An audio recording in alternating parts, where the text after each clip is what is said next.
Hey, welcome back, everybody. You have tuned in to the Steel City Blitz Steelers Podcast, presented by DEK Roofing Incorporated of South Florida. The Pittsburgh Steelers wrapped up their mandatory minicamp today in Pittsburgh. They were actually in Heinz Field. Mike Tomlin suggesting he wanted to get the guys a feel for it. And if you right now are scratching your head or have a perplexed look on your face right now, because I told you last week that it was the end. Well, let me explain. I'm an idiot.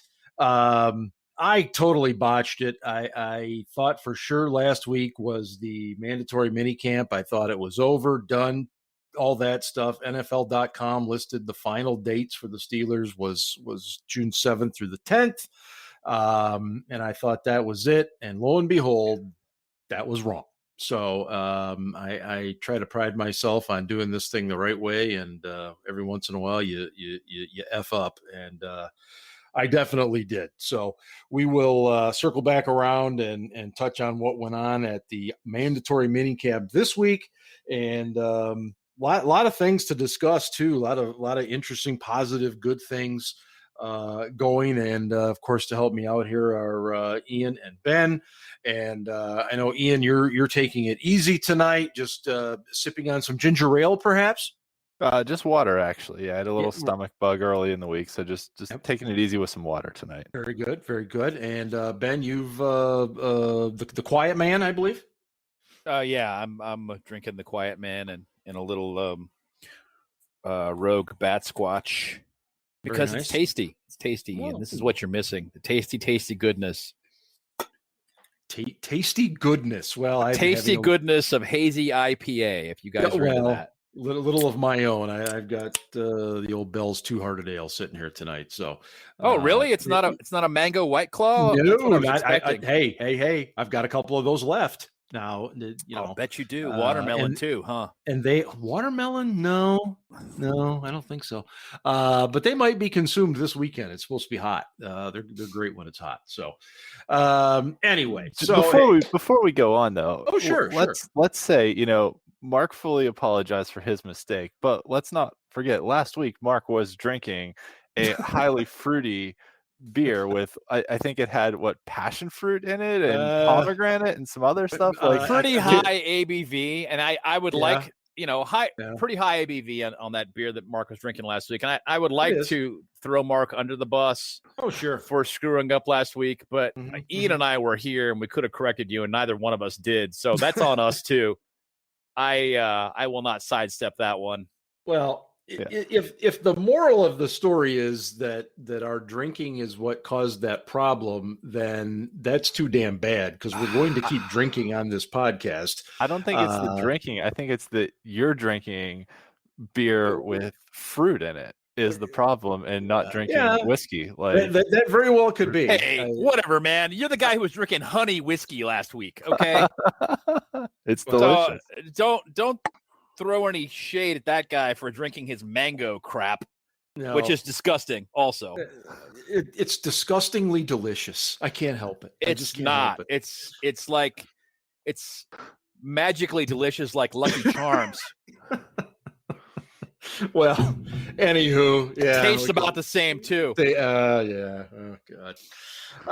Anyway, the Steelers wrap things up this week, and lots of good things to report on. And let's start on the offensive side of the ball. Matt Canada spoke to the assembled press, and of course they are still doing it through the video conferencing, which many people are not thrilled by, and I get it. The media, as of right now, is still not allowed in the locker rooms, which is pissing everybody off. Maybe that will be adjusted. I don't know, but we will also later in the show talk a little bit about these new COVID policies too for vaccinated, unvaccinated players, because there's some really interesting points in that as well. But Matt Canada said something this week that obviously got Twitter aflutter. And when he was talking about Ben Roethlisberger and this new offense and everything else, and Ian, I think what he kind of said was Ben is going to do what Ben's going to do type thing, and that just immediately sent everybody into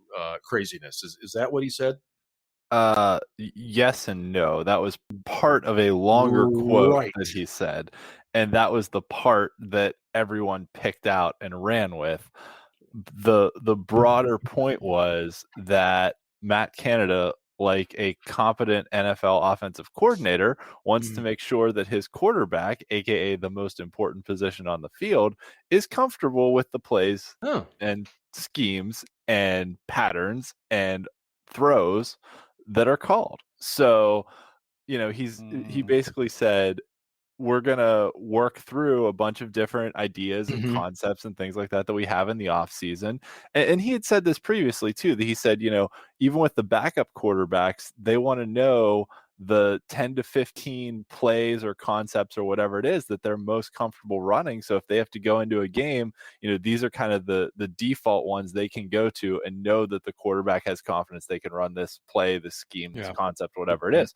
So basically saying we're going to do what Ben wants to do was the tail end of a quote of him saying, we're going to find out what works best for our personnel and what things Ben is comfortable with running and what kind of concepts and throws he likes to make. I mean, we've all seen over the years Ben loves that 15-yard out pattern. Him and Antonio Brown had that down pat, and that's a throw Ben loves to make and has been very good at making. So I took it to mean things like that are still going to be there, that Ben's not going to have carte blanche freedom like he did in the past. It's not going to be Bruce Arians schoolyard football where, Ben has to run around and elude defenders and try and just chuck it down the field. The other thing I took away from his quote was that they're actually going to, and hold on to your horses here, scheme and game plan and try and exploit matchups that, to put their offensive players in the best possible positions. He mentioned matchups several times. He did. Oh, hello, Maggie. Hey, Maggie. Yes, Maggie. Just thinking about how, our previous offensive coordinators had no regard for matchups made her upset. Yeah, it's true. Randy sucked. You're right, Maggie. Ben? I'll let you jump in on this one, but Warren Sharp had a great tweet today along the lines of he broke down the tendencies of Randy Fichtner. When the quarterback was under center, they ran the ball about 3/4 of the time, and when he was in the shotgun, they threw the ball about 3/4 of the time. I was not surprised by those things, but it's always fascinating to still see them. Is what Ian said essentially what you took out of Matt Canada's comments related to Roethlisberger? I didn't really care for it either, but I think that the fans overreacted to what Canada said. I'm not going to defend Canada. I think that Canada is probably going to learn lessons as he speaks to the press and not say things like this again. But basically, I agree with Ian in so much as he was trying to emphasize the fact publicly that he's going to make his quarterback comfortable. But what he said verbatim is, we're going to do what Ben wants to do and how Ben wants to do it. Our job is getting every player in a position to make plays. There are changes with terminology. That's an adjustment for Ben. He's been great in learning it, doing really well with it. He's adapted easily, and as we all knew he would. He went on to basically, say that, talk about matchups as Ian alluded to before. Computer just froze up. This is awesome. And matchups are an important part of the game, and that was something that Randy tended to ignore as an offensive coordinator, which drove fans insane and basically made them believe that Randy was the bane of the offense's existence. I still maintain, and will to my grave, that the reason the 2020 Steelers offense failed at the end of the season was the offensive line. And the fact that even though he was throwing short passes, throwing 50 balls a game is not good for a guy who's 38 years old. Ben's arm was dead. Yeah. And, that's what did him in. the offensive line and Ben's arm dying. So he cannot throw it that many times a game. We need to keep him on a pitch count, keep it under, keep it 30, 35 tops. Yeah, I'd agree. Yeah, he also talked about, with the matchups, it was very much like a kid in a toy store when he was talking about Najee Harris. He's excited. Yeah, I mean, hell, I would be too. About trying to get him isolated on linebackers and in situations where he can be successful. Is that, Ben, is that a departure from not just Fichtner, but, Todd Haley a little bit too? I mean, did he always work to get guys in the best matchup situations? Because I don't know that he always did. Haley did. He just got too cute sometimes, in my opinion. Haley was a very good offensive coordinator, and he excelled at drawing Ben away from his worst tendencies. Mm-hmm. And that's a lot of the reason that Ben was successful when Haley was the OC, is that Haley tempered those tendencies that Ben had. They never got along. It was no secret. It was what it was. Todd has a reputation for being a bit abrasive, and has everywhere he's been. Uh-huh. A lot of players have not liked Todd over the years. It wasn't just Ben. Players in Kansas City didn't like him. Players in Arizona didn't like him before that. It is what it is. Todd is an odd dude. So I don't think this is necessarily, getting back to your question, a departure from those things. Todd Haley had Le'Veon Bell. Think about the way he used Bell basically he used him as the linchpin. Even when he wasn't going to be the focal point of a play, he used him to fake the defense out. Mm-hmm. I mean, basically it was like, hey, better keep an eye on Bell. Yeah. At any moment I could just flick the ball out to him and, look out. A little 5-yard play turns into 40. And that's clearly what I think everyone hopes Najee Harris brings back. Since Le'Veon has been gone, we haven't had that. Nobody was going to be really overly concerned if James Conner flexed out, or if James Conner, what I'm saying. The first year after Bell left, the year Bell held out, James Conner was a Pro Bowler. Yeah, no, and it's because the offensive line was better. James Conner's not as bad as he looked last year, because that line sucked balls. James Conner is not a great talent at running back. There's no question. He's not. But he's not that bad. He's really not. Again, I want to emphasize the fact that, he looked pretty damn good when Bell left. And then, the whole offense kind of fell off a cliff.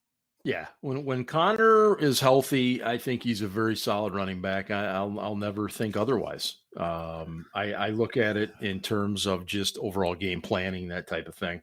But again, that's just me. Ian, anything else on the offense? I know there were some comments. Eric Ebron talked a little bit about he sees a lot of 12 personnel being used based on what he's seen so far. I don't think that's a huge shock. Do you? No, I mean, considering they drafted Pat Freiermuth in the second round, not a big surprise. But I mean, what's a lot? Well, that's what I was going to go next. 20 snaps a game would be a huge departure from last year, but that's not a lot. Yeah. And obviously, situation will dictate. I mean, if you're trailing after the first half, you're going to probably go into the third quarter with pretty much all 11 personnel for the whole second half at least. But the other thing, back to the idea of matchups, is that we have the personnel now at the skill positions to be able to mix and match a lot of different things. I mean, you can put Ebron and Freiermuth out there with whoever you want, a wide receiver, pick 2 guys out of 4, and you could have them both line up as tight ends on the same side of the line. You could flex Ebron out as a wide, essentially as a wide receiver, split him out wide. You could, there's a lot of different things you could do. I mean, you could basically Ebron could basically function like a third wide receiver in a two tight end set. Yeah. So Agreed. there's a lot of options we're going to have this year. I mean, even at the wide receiver group, which three are you going to put on the field at a given time? Is it going to be Juju, Claypool, Deontay? Is James Washington? I mean, James Washington's going to get some snaps in there. I think we'll see a lot. I think the receiver group, we're going to see a lot less games of, one guy having 64 of the 66 offensive snaps where they're on the field. I think it's going to be a lot more of sort of a 40-40-30 type split where, some guys will play more, but even in 12 personnel where you have two wide receivers, you could put Claypool and Juju out there. You could put Claypool. I mean, you could put any of those guys can play outside. You can put Claypool, right. Juju. You can put Claypool, Deontay. You could put Deontay and James Washington out there. Juju and James Washington. You can do whatever you want, and that gets to Juju's comments from last week too about him playing more outside. That last year they rarely used two tight end sets. So pretty much all the time they had three wide receivers on the field, which put Juju in the slot. So it may be, when they go to three wide receivers, Juju bumps into the slot, but in 12 personnel, he may see the field a bit more on the outside too. So it's just one of those things where they're going to have a lot more options this year just because of the depth they have at those skill positions. Yeah, no, that's a great point. Ben, Claypool fell off a little bit last year after the, really awesome start. What in his game has to be better for him to be more consistent this year? He's got to be a better route runner, and he's got to concentrate more on catching the ball. But getting back to Ian's point about whether or not there'll be a wide receiver that plays, 95% of the snaps, I still think Juju is going to be that guy. And the reason being that he is he's their best run blocking wide receiver, and he is actually pretty good at it. Yeah. And they're going to emphasize the run game this year. That being the case, I see him out there the majority of the snaps if he's healthy.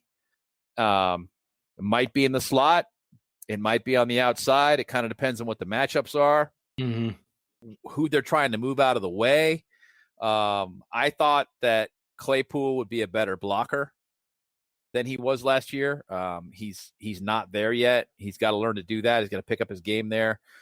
James Washington did a pretty decent job of run blocking last year. Was pleasantly surprised. Deontay is nothing to write home about there. No. I mean, he blocks, but he gets in the way. He's not like good at it.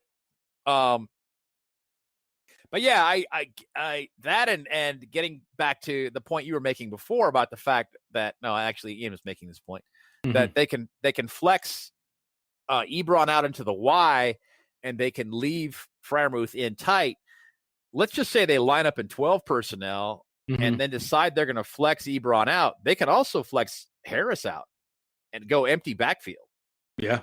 Go one tight end tight and empty backfield. And now it's like, okay, we definitely have a mismatch someplace. What are we going to exploit here? Well, to add to that, the way that Canada runs motion a lot, that if they go empty, that doesn't exactly mean it's going to be a pass. Not necessarily. They could easily get somebody in a jet, hand off right there, or a little flip in front. So, I'm excited for it. I think it's going to be definitely a departure from what we've seen, and I'm hoping that Claypool has not necessarily put on weight, but gotten a little stronger. Yeah. Worked on his route running over the course of the off season, and really concentrated on his hands. He had some untimely drops last year too. I mean, that there was a case of dropsy that ran through the entire receiving core, including Eric Ebron. But Ebron's always had that knock on him, and he didn't lead the team in drops. Deontay did. Yeah, it was bad. And it happened at the worst possible time. Yeah, exactly. We lost some games and guys lost confidence. That was the bigger problem. It wasn't so much that they were dropping the ball. It was that dropping the ball was creating a domino effect, and these guys were losing confidence. And as a result, it was impacting future games because they were in their heads, which is just not where you want a player to be. No, that's true. Before we switch over to the defense, just a reminder that you are listening to the SCB Steelers Podcast presented by DEK Roofing Incorporated of South Florida, serving the southern Palm Beach counties along with Broward. Whether it's commercial, residential, multifamily, or condos, contact DEK Roofing today by visiting DEKRoofingIncorporated.com, or actually DEKRoofing.com, something like that. I don't know. But yeah, visit them. I was doing my deck this weekend. I could have used deck, but they don't do decks. They do roofing. And believe me, I tell John Deck all the time. I'm like, it's the stupidest name, man. You got DEK Roofing, but you don't do decks. Doesn't make any sense to me. But then I was told once again, it's an acronym for 3 names. And then I guess it makes sense. So what the hell do I know? Ian, on the defensive side, Keith Butler stood before the video cameras in Pittsburgh.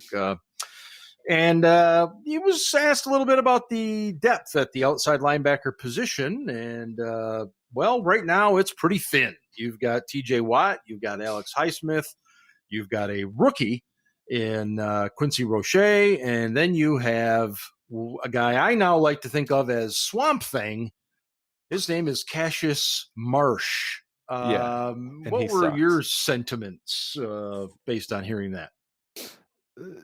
I think I've expressed this before on this show that outside linebacker is one of those positions where if a guy shakes free that's a veteran in cuts or whatnot, we should go after him to add depth, because it's really a position where you need 3 guys to be able to play in a rotation. Last year they had 4 guys playing in a rotation with Ola Adeni before Bud Dupree went down, and you really do need 3 capable guys just so your 2 starters don't have to play every snap every game. So it's, and really, I mean, Alex Highsmith is the starter this year, but is still kind of an unproven commodity. I mean, he started the second half of last year.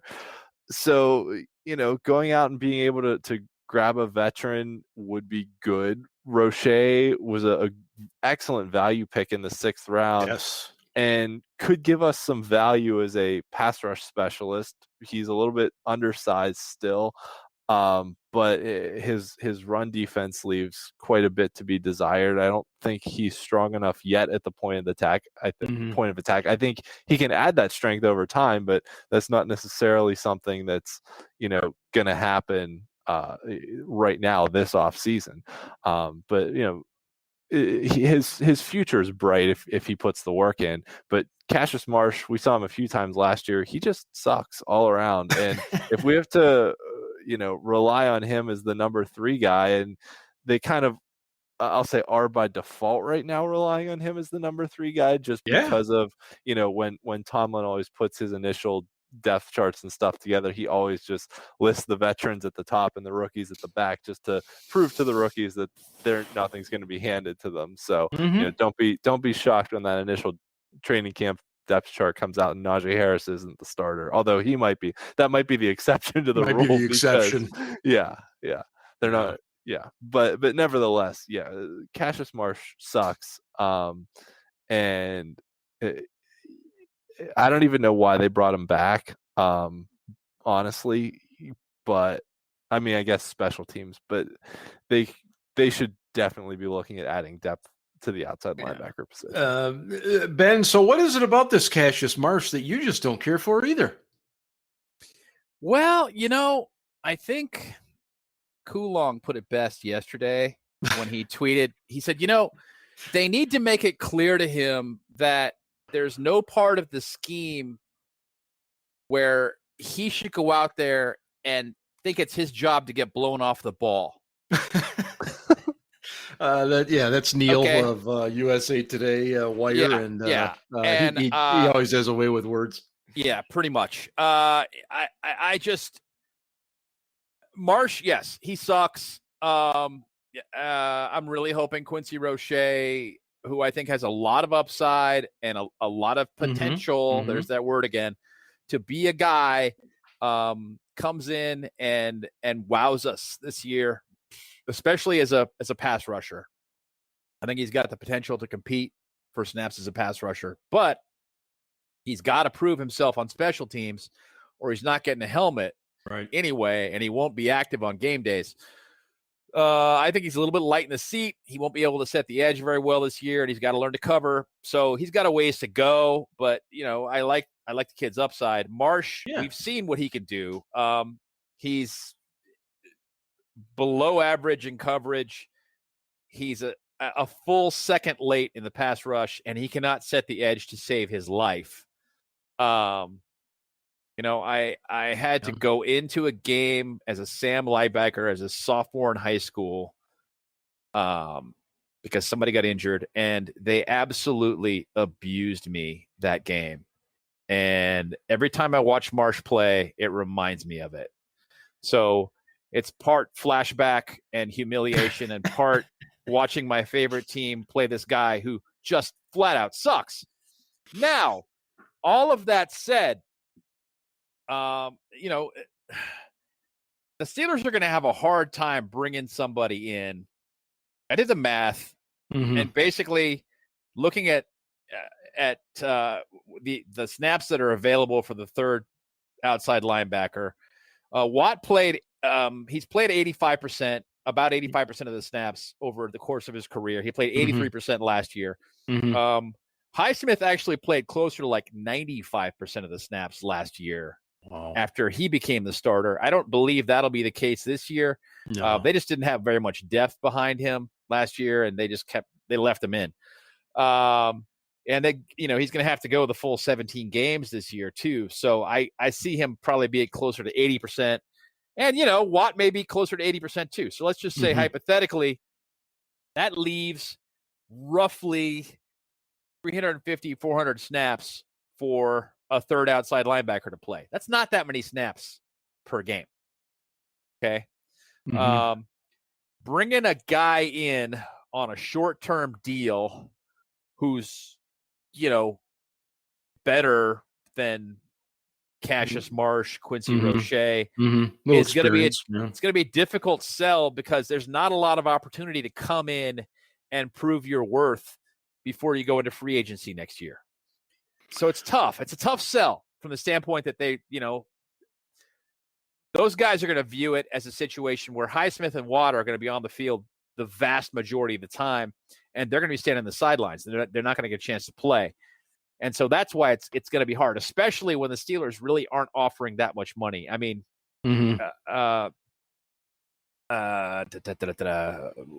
Football, Ryan Kerrigan. Yeah. He signed a deal for, what was it, $2.3 million? I mean, it was not that much. And the Steelers were interested and didn't match. So I got a feeling they're not offering a lot of money. They're basically saying, hey, we're the Pittsburgh Steelers. You should come in here and be an aggressive linebacker. And if you can, take down some sacks and go out next year and go into free agency again. And, you never know what could happen. I mean, look at last year. Bud tore his ACL, and our rookie had to play a bunch of games. And, you could come in here and something might happen again. You could play a bunch of games. It's hard to say. That's kind of a hard sell when you're a vet and you're, and it's June.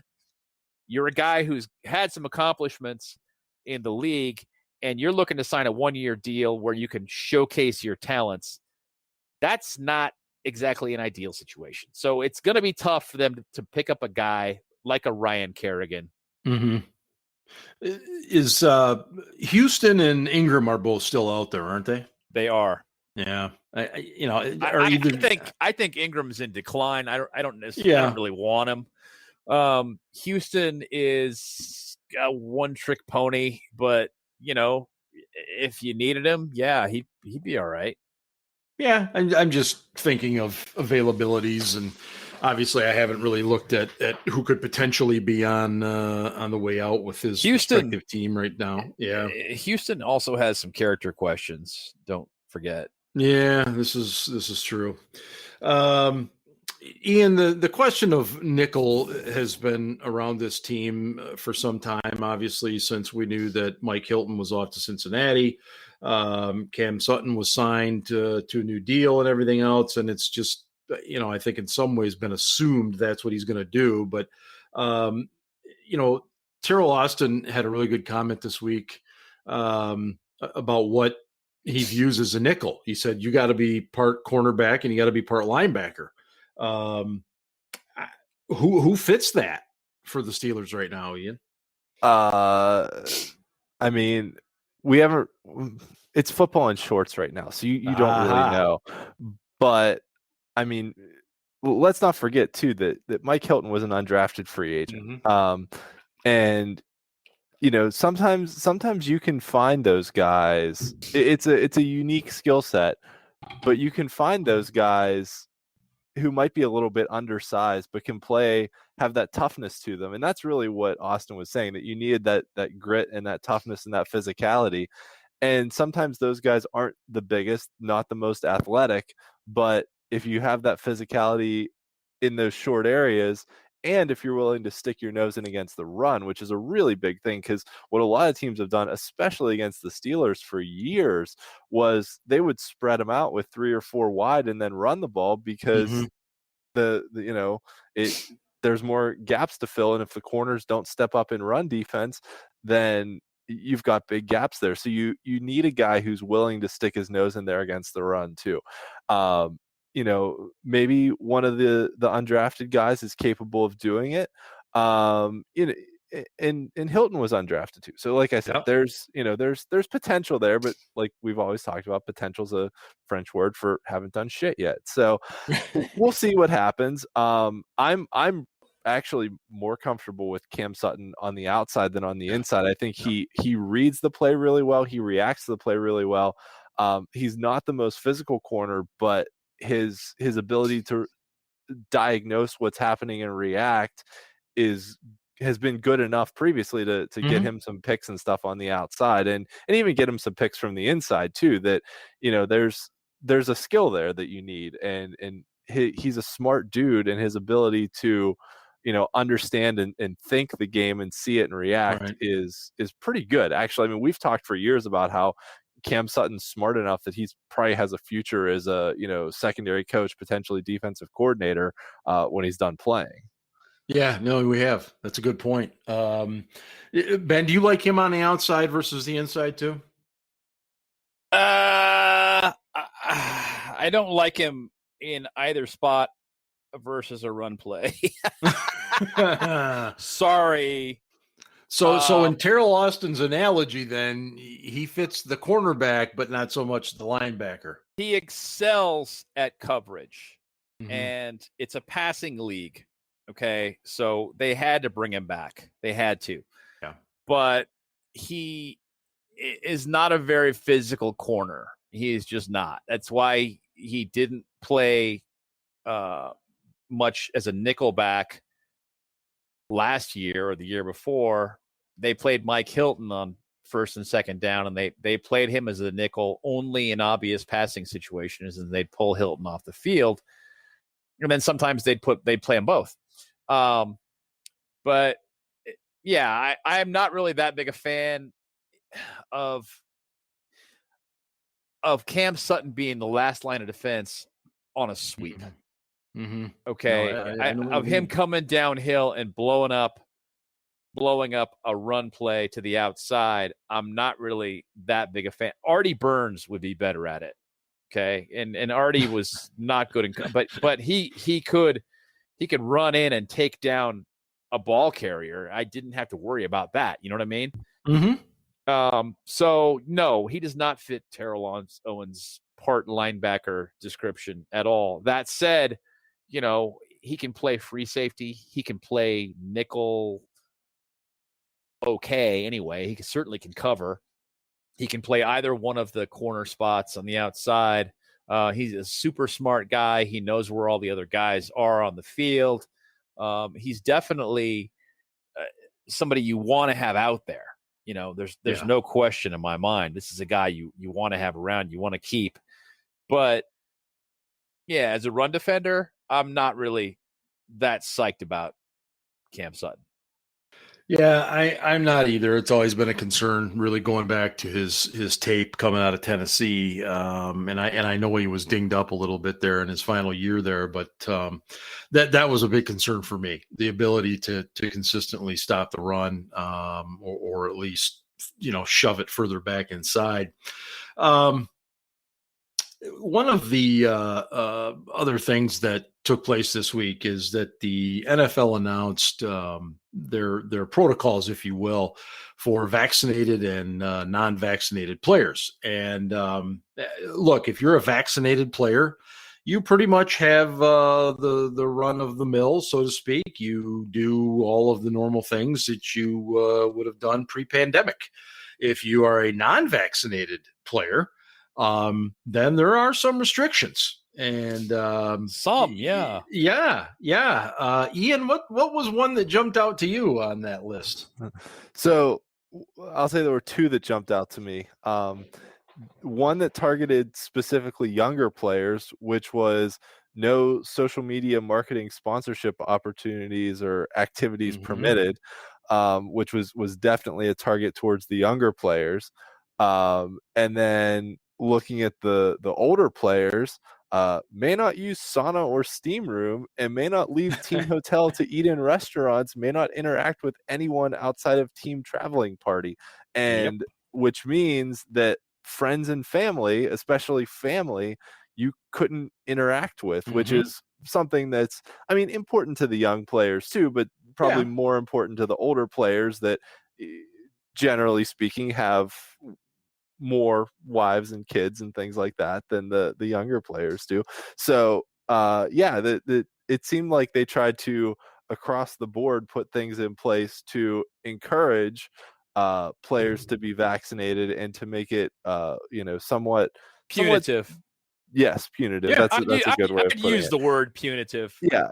The one thing to me that's interesting, we've seen it a lot with these interviews, over the last week or so with players, Lamar Jackson and some others that is some players for the Bills. I think Josh Allen, but both of them have kind of said like, hey, getting the vaccine's a personal choice. Now I don't have to tell the media whether I got it or not. Which Cole Beasley does. I was waiting for that. There's that too, right? But so I wonder how the NFL is able to prove whether or not a player has actually gotten the vaccine, because I mean, it sounds like, at least from what the Steelers have said and what Mike Tomlin said, that the team has offered opportunities for players, whether it's like a vaccine clinic or whatever you want to call it, to get the vaccine, sort of in the team environment. But if someone went out on their own and did it, there's, I guess I'm just thinking legally from an employer-employee relations standpoint, and the NFL players do have a union to represent them, but can they? How can you prove someone got it or not unless you make them show you their card? But make them show them their card. Yeah, that's how you do it. But in this instance, you have a collectively bargained situation where the players' union has agreed to that requirement. And so, I've read several articles that, and they're written by lawyers. They're not written by judges, and these aren't judgments. So, in people's opinions, requiring someone to show their vaccination card is not a HIPAA violation. Okay. But in this instance, it goes beyond that, because the players elected a union to represent them in these negotiations, and the union agreed to it. So it's a done deal. It doesn't make any difference. HIPAA's out the window. Yes. All they've got to do is just say, yeah, the onus is on you to prove to me that you are vaccinated so that you can avoid all these punitive measures we put into place. Testing every day. Every single day. Masks required at club facility and during travel. I mean, you're going to stick out like a sore thumb. They're making it clear that if you want to be this guy who stands up and anti-vax or anti, it's a hoax or whatever it is. Yep. whatever it is you believe, okay, you're free to make that choice, but you're going to stick out. You're going to stand out from the rest of your team. And this is a team environment and a team sport. So, the team concept gets impacted. And just from a cultural standpoint, I don't think guys are going to be real hard on other guys, but when you're the guy that doesn't fit in and you're the guy who's off kind of doing his own thing on a team, it makes you feel like you're less a part of the process. You're less a part of the group. And that's another punitive measure that this is definitely designed to create. It absolutely is designed to create a punitive situation. I'm not going to call it anything but that. But again, I want to emphasize this. The players' union agreed to this. I don't know what they got in return for it, but they agreed to this. Yeah. So, done point. Yeah. They probably got more money on the salary cap earlier this year. Boy, you might be right. That might have been what it was. I'll bet you it was, because it's something. This is a short term. This is a short term thing. Yeah, they didn't get anything permanent. It is. If you're a coach, you also look at it from the standpoint of like, I worked so hard to build a family, team unity, all that. And it's going to be a natural barrier to that if you have that one or two guys who are choosing to do their own thing. So that's another frustrating part of this as well. But so there's been a few guys. Cole Beasley of the Bills has spoken out, and you can't eat with your teammates if you're not vaccinated. You can't eat with your teammates. No. Any teammate. No. You will be the boy in the corner, all by yourselves, while the other children get to play, eat, and have fun. It's really that simple. No social media marketing or sponsorship activities permitted. And to me, that's the huge one. I think that's huge, especially for the young players. Yeah. Yes, absolutely. Are you kidding me? So Yinzers across the burg are hoping that Juju is anti-vax. Oh yeah. Can you imagine a certain no TikTok for you, mister? Yeah, a certain shock jock waiting to jump on that. Before we get out of here, I want to ask you guys a little question here.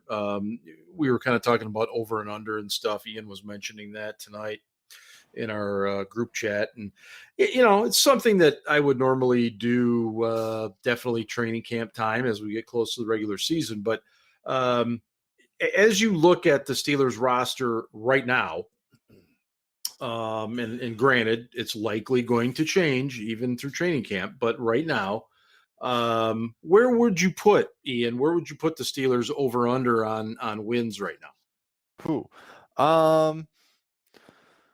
I mean, I think wins has more to do with schedule than roster, because as we've talked about before, we've seen seasons where we thought we were going to have a really tough schedule, and then a couple injuries happened, and it wasn't nearly as hard.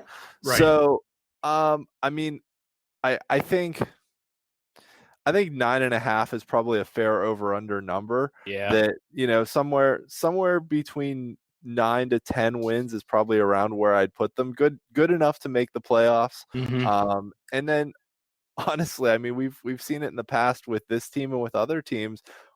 Once you get there, it's anybody's game, especially with only one team getting a bye now. It's wide open. Anything can happen. Mm-hmm. One injury changes things dramatically, whether it's in the playoffs or the regular season. But especially in the playoffs, we arguably the best Steelers team of the last decade saw Antonio Brown get the brains knocked out of his head in Cincinnati, and Ben Roethlisberger get carted off the field only to come back and heroically lead us to victory. Also thanks to the brain dead gang of Cincinnati defenders. But nevertheless, that was arguably the best team we had, and we had to go into Denver with a rookie Sammy Coates leading the receiving core, and like Kobe Hamilton, I think, and even the year after that, like we went into New England for the AFC Championship game, and Lev Bell played Martavis like Bryant, a snap. Lev Bell played one snap after setting and then breaking his own Steelers postseason rushing record the first 2 games. So and then he got hurt like the second play of the game in New England. So it does make a big difference, in the playoffs where an injury or two can completely change the complexion of things. I think Vegas, the last I saw, had the Steelers at 8.5. I'm not positive. I thought I saw that about a month or two ago, but Ben, where are you on that? If you had to place an over under right now, today 9.5 games. 9.5. I'm fairly. I feel pretty good about them winning 10 games. To be honest with you, I think they can compete next year. I don't think they're a contender. I don't want to give anybody that impression. Sorry, Steelers fans. No. I don't think they're a contender next year. Things can change though, as Ian's pointed out. Yeah. That confidence they lost last year could build late season. An injury here and there to opposing teams, especially opposing teams within the division, could really change the complexion of the season.